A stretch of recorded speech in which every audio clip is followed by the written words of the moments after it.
In this video, we're going to be showing you how you can make a photo WhatsApp sticker. If this does help you out, drop a like on the video, subscribe down below, and let's just get into the video. Alright, so quick one guys, just go ahead and open up any chat in WhatsApp, tap on the sticker icon, then click here on the stickers. Now you see this option which says create sticker. Now once you tap on that option, you then be opened up to your gallery. Now to make a photo sticker, just go ahead and choose that photo you want to make a sticker from. For this case, I'll choose this one over here.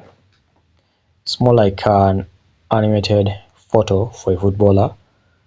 Then you can even go ahead and adjust it like so. Then click on send. Alright, so once you click on send, you then see the sticker will be saved. Then you can even click on this sticker and add it to your favorites. Then when you come to my favorites, you see the sticker is there like that.